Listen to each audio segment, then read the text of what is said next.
By the time the final buzzer sounded in TD Garden during Game 2 of the Eastern Conference semifinals, the boos echoed louder than the cheers ever did. The Boston Celtics, down 0-2 to the New York Knicks after another late-game collapse and an abysmal shooting night, now find themselves on the precipice of a second-round disaster. And as frustration boils over in Town, one name has risen to the top of the blame list: head coach Joe Mazzulla. The Celtics' 91-90 loss to the Knicks wasn't just another playoff defeat. It was an indictment of the game plan, of the rotation, of the decision-making under pressure, and most alarmingly, of Mazzulla's stubborn adherence to a strategy that has now failed twice in succession. As the Celtics head into the Lions' den of Madison Square Garden for Games 3 and 4, the margin for error is non-existent, and so is the patience of the Boston faithful. The Celtics weren't supposed to be here. They were the NBA's best regular season team by record and net rating.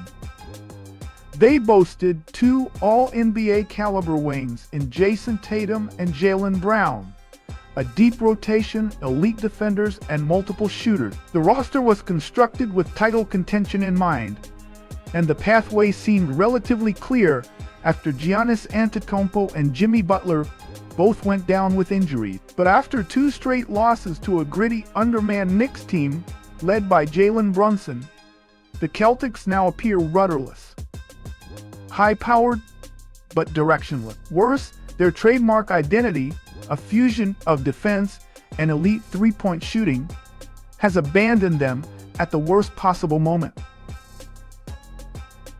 Across Games 1 and 2, Boston missed an NBA playoff record 78 combined three-point attempts, and through it all, Joe Mazzulla has barely blinked.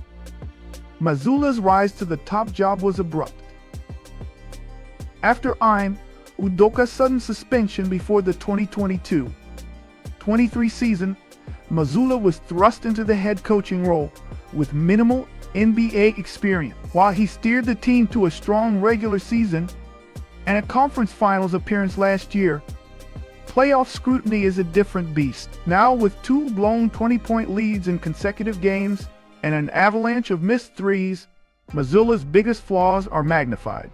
His offense remains heavily reliant on high-volume three-point shooting. The Celtics led the league in three-point attempts per game this year, but playoff basketball is about adaptability, and that's where Mazzulla has failed so far. Even after Game 1's cold shooting display, he dismissed it as just one bad shooting night. When it happened again in Game 2, with the same offensive scheme and little tactical variation, fans and analysts alike began to question whether Mazzulla is capable of in-series adjustments.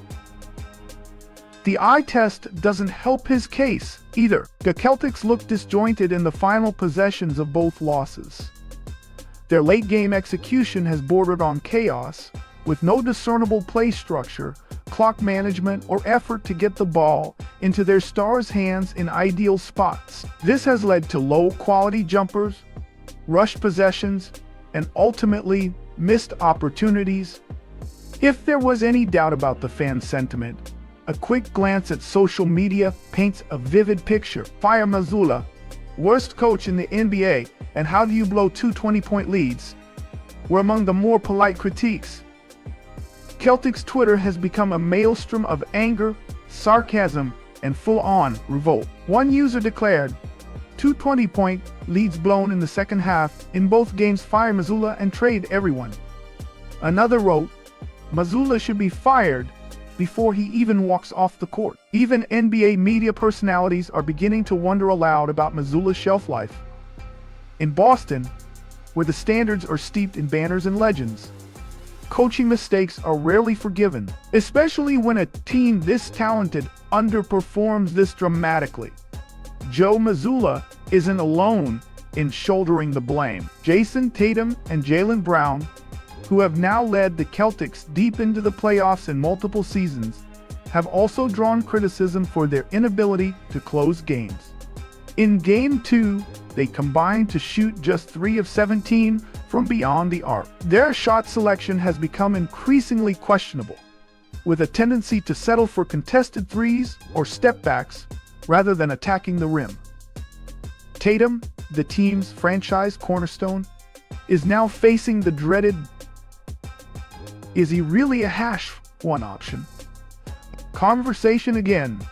For all his accolades and box score brilliance, his playoff clunkers are becoming too frequent to ignore. Brown, who signed a Supermax contract last offseason, has struggled to create off the dribble and continues to make poor reads under pressure. While fans are blaming Mazzulla for not reigning in the three-point barrage, the players themselves deserve scrutiny. Tatum and Brown have the freedom to adjust within the offense, but neither has shown the ability or willingness to take control in a way that slows the game down and changes its rhythm. Lost in the Celtics' unraveling is the gritty brilliance of the New York Knicks.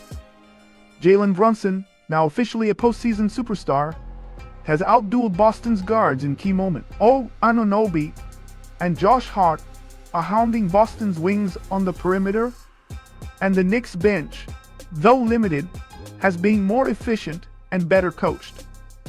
Tom Thibodeau has run circles around Mazzulla in this series. Where Mazzulla has been rigid and reactive, Tibbs has adjusted, managed minutes effectively, and leaned into his team's defensive identity.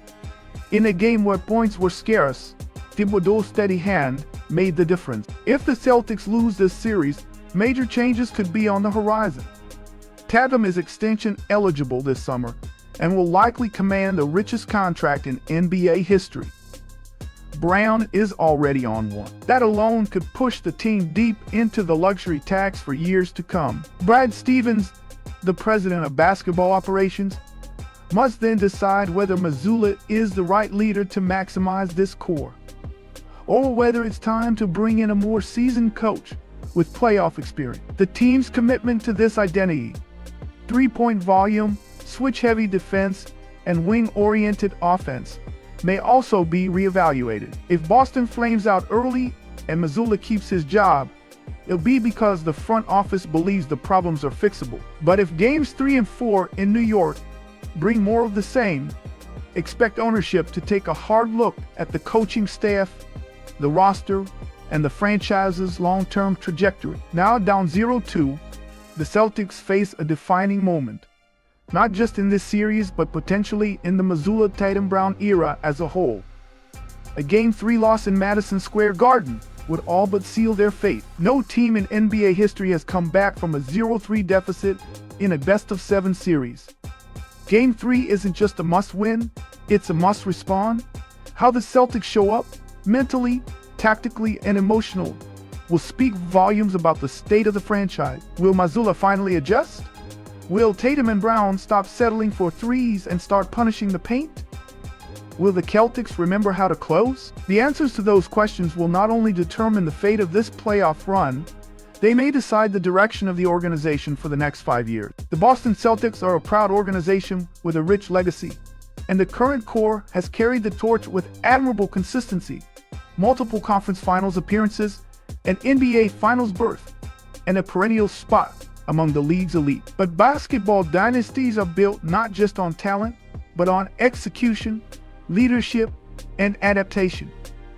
So far in this series, the Celtics have failed on all three fronts. If Joe Mazzulla cannot make meaningful changes in the next game, the decision may be made for him by the scoreboard, by the front office, or by the fans who are already calling for his ouster. Celtics didn't just lose 2 games at home, they lost trust.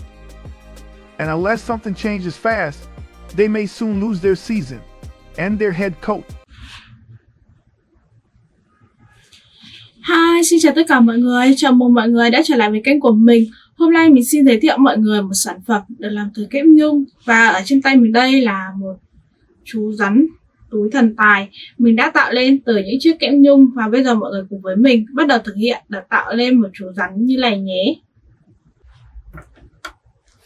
Và ở đây nguyên liệu mình đã chuẩn bị gồm có là kẽm nhung nhiều màu sắc khác nhau. Và ngoài ra mọi người sẽ chuẩn bị với cho mình một số dụng cụ như kéo và kéo nến. Và bây giờ mọi người cùng với mình bắt đầu thực hiện nhé. Và mình sẽ sử dụng phấn màu xanh lon này để tạo lên một chiếc túi thần tài. Và bây giờ mọi người cùng thực hiện với mình. Mình sẽ lấy 2 phấn đoạn kẽm nhung cùng màu. Mọi người sẽ nối 2 phần này lại với nhau bằng cách là quấn 2 phần đầu với nhau. Mình sẽ nối lại thành một đoạn kẽm dài này. Lấy cho mình một cây keo nến. Mình sẽ quấn phần này lại.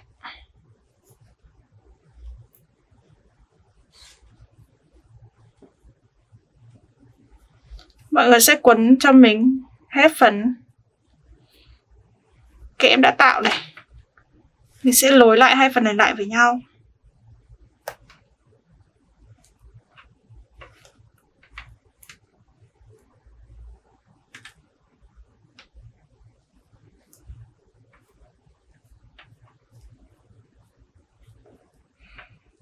Tiếp tục. Địa điểm này cũng thao tác tương tự.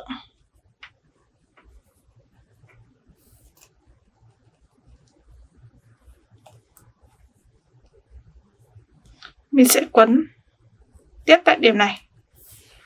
Và mọi người sẽ kéo phần này ra cho mình.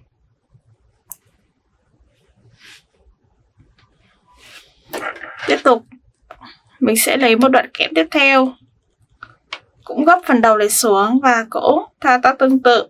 Mình cũng sẽ quấn hết phần kẽm này.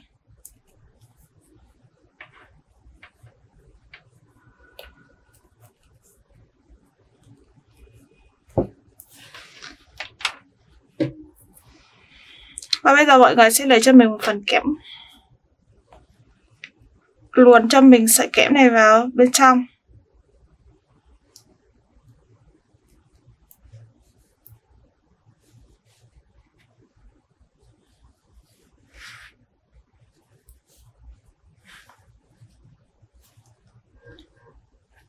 Rồi mọi người sẽ cầm thu lại vào với nhau cho mình.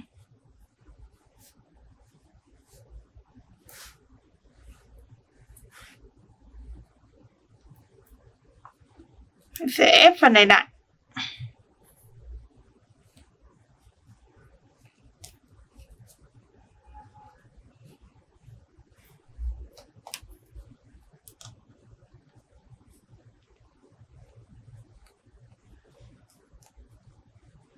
Và mình sẽ quấn 2 phần này tạo lên là một điểm kết này.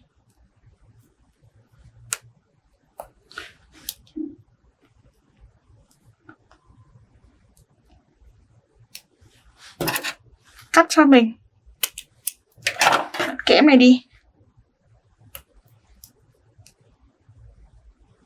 Và mình sẽ giấu phần này vào bên trong.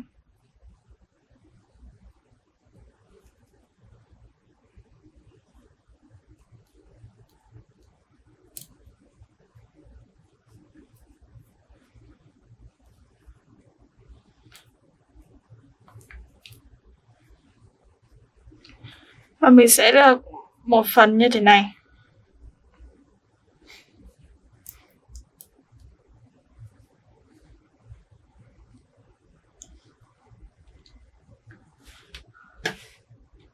Tiếp tục.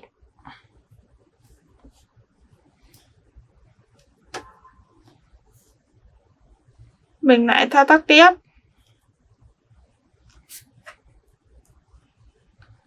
Lại ép tiếp tại phần đoạn còn lại.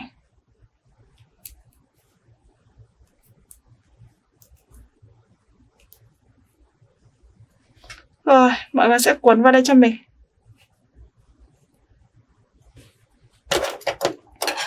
Và cắt tại điểm này đi.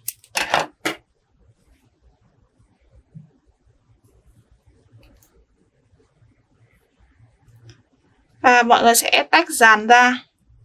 Mình sẽ có một phần hình tròn tiếp theo.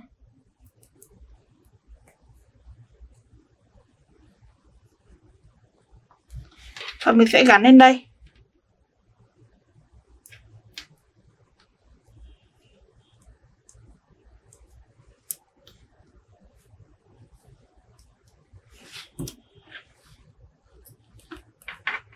Mình sẽ luồn phần này vào bên trong này.